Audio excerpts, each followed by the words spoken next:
I'd just like to make a brief comment on our two readings. They're there because they show two people, Jesus and Elijah, in very tough circumstances. They just pour out to God exactly what is in their hearts. Elijah says the same thing twice. I bet he'd been saying that to himself for the 40 days it took him to get from Mount Carmel to the desert cave. Jesus prays in such anguish that his sweat appears like drops of blood. This is real gritty stuff. How can we learn to pray with such reality?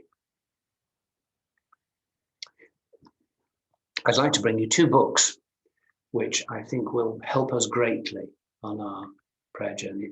Of course, the first is the Bible, and we've heard our reading from that. The Bible, full of all kinds of prayer from all kinds of people in all kinds of different situations. And then this book, Prayer, Finding the Heart's True Home by Richard Foster. I was recommended this many years ago by a wise and very experienced church leader, and it's been such a valuable book. This is my copy. It's full of scribbles and underlinings and things. And you can't have that one. But I happen to have another one.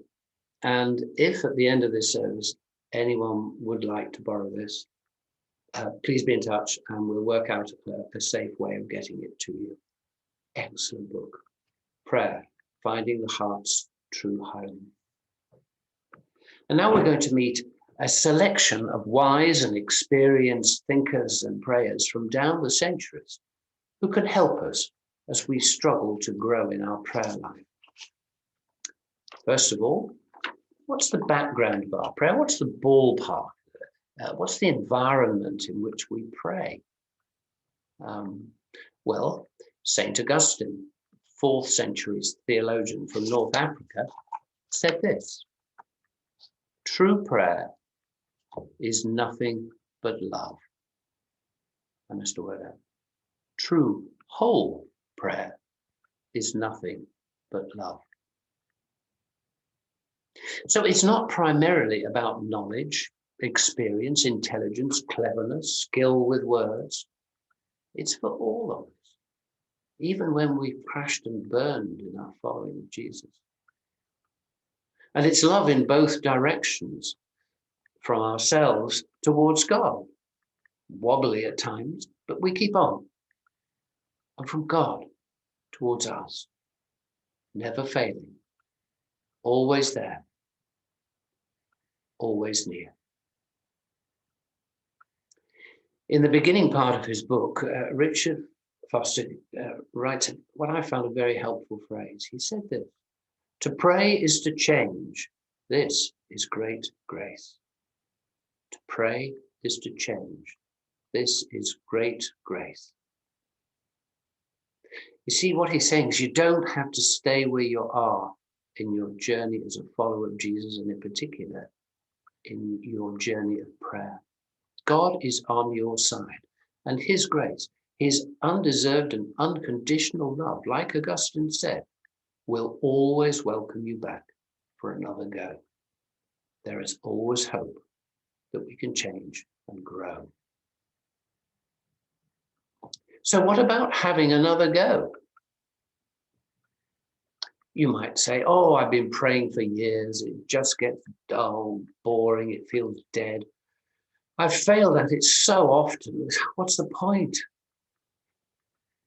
Helpful comment from someone called Dom Chapman. Dom is a Roman Catholic title, I think, because he was the founder of Worth Abbey, which is over in West Sussex, not far from us. But he said this: pray as you can, not as you can't.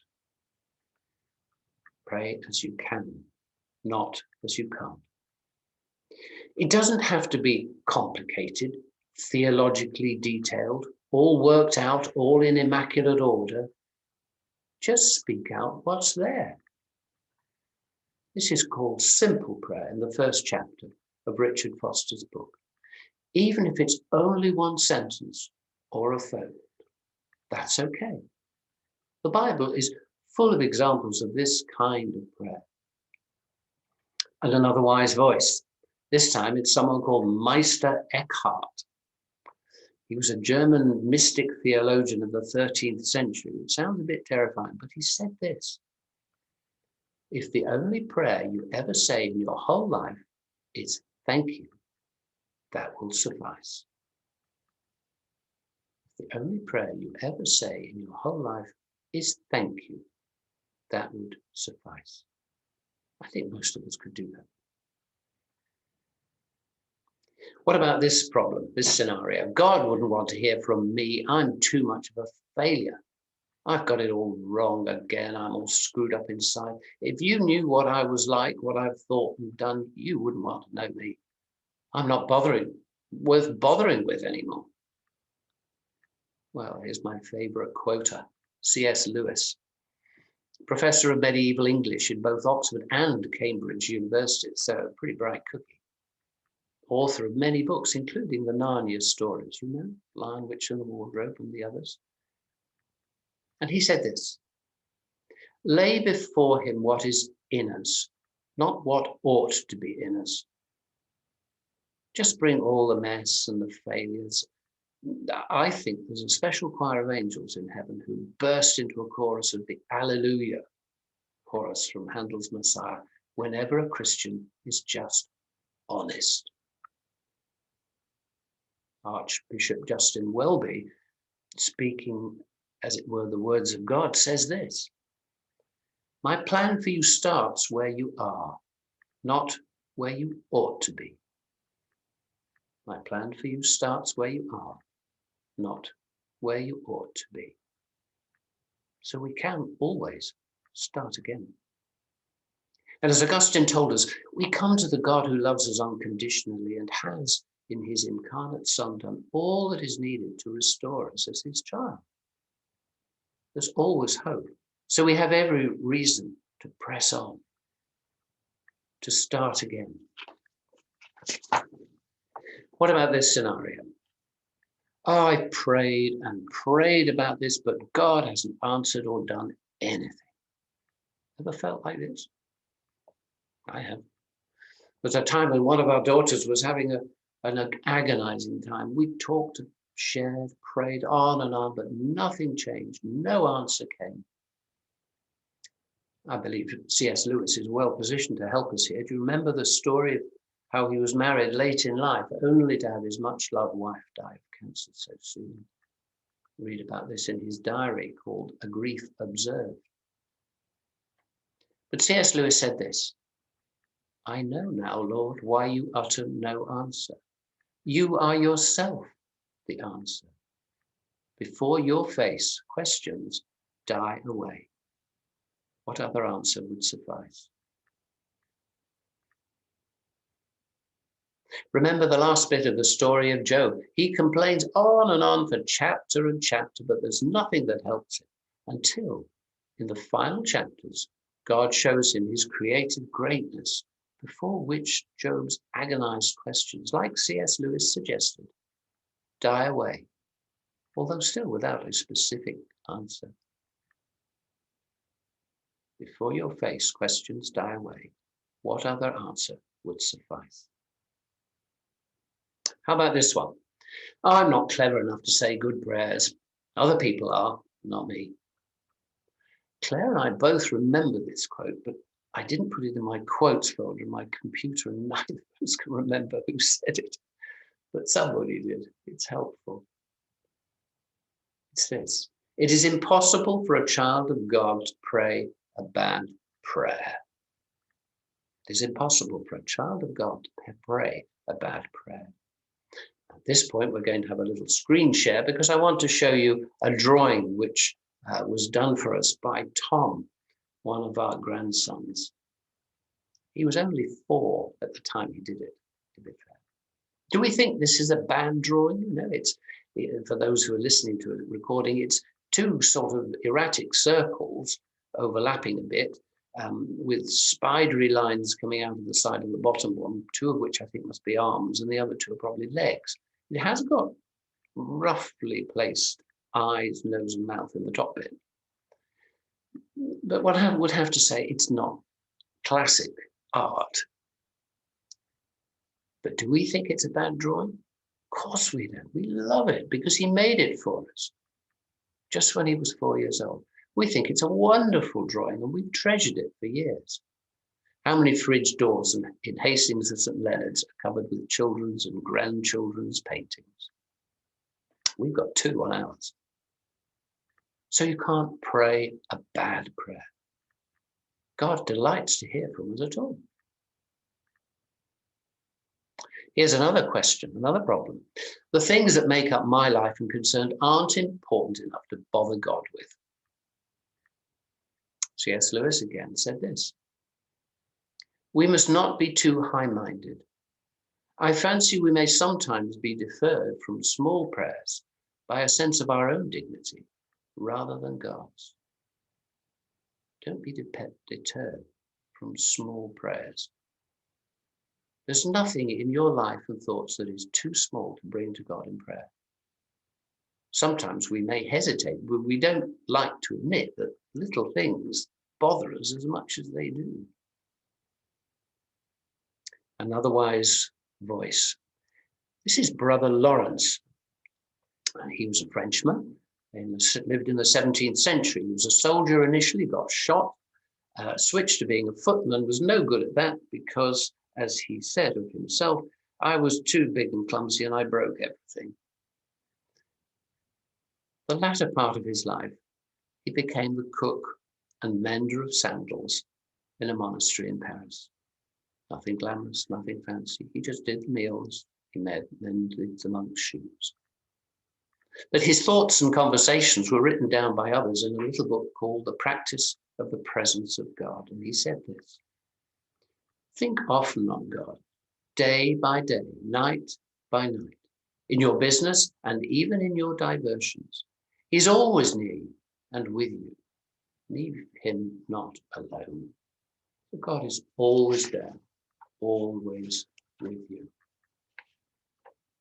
He also said this about another problem. I'm too busy to pray. I just don't have time. Brother Lawrence said this: we can do little things for God. I turned the cake that is frying in the pan for the love of God. That done, if there's nothing else to call me, I prostrate myself in worship before the one who's given me grace to work. And afterwards, I rise happier than a king. So even in the midst of his busyness, he could come before God. He could lift himself before God, making sure he turned the cakes over at the right time so he didn't burn them. And then he could prostrate himself in worship. And then maybe he'd have to mend some sandals. So there's time, make the time. It's really that important.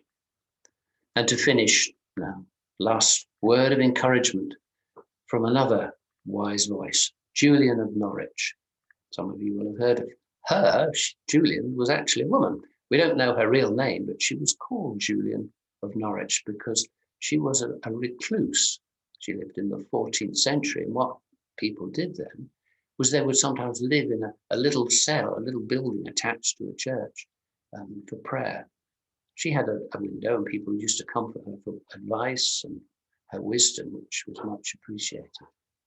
But because it was the Church of St. Julian of Norwich, she has always been known as Julian of Norwich. And she wrote a little book called Revelations of Divine Love. And she said this: pray inwardly. Even if you do not enjoy it, it does good, even though you feel nothing. Yes, even though you think you are doing nothing. And we've just come back to St. Augustine. True, whole prayer is nothing but love. And here's a little story that's in Richard Foster's book. It's the story of a friend of his who was a dad, and he was on a shopping trip with his 2-year-old son. And as they went from shop to shop, the little boy became increasingly restless and complaining. And whatever the dad did to try and calm the little boy failed. He just carried on wriggling, fussing, crying, shouting. Terrible twos, ever come across that one? Nothing the father tried would calm him. till he had this inspiration. He held his son close and he began to sing to him. The words didn't rhyme. There was no proper rhythm. He sang out of tune. He just shared his heart for how he felt about his son.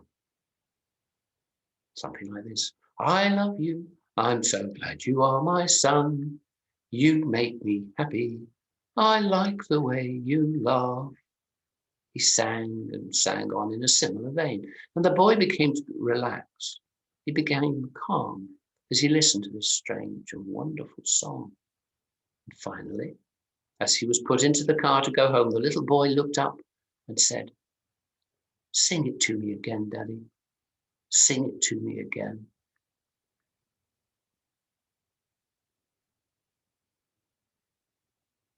And Richard Foster ends by saying this: prayer is a little like that. With simplicity of heart, we allow ourselves to be gathered up into the arms of the Father and let him sing his love song over us. Our next song, which will, I hope, be in both services, is The Father's Song by Matt Redman. And after that song, we'll have our prayers led by Nadine.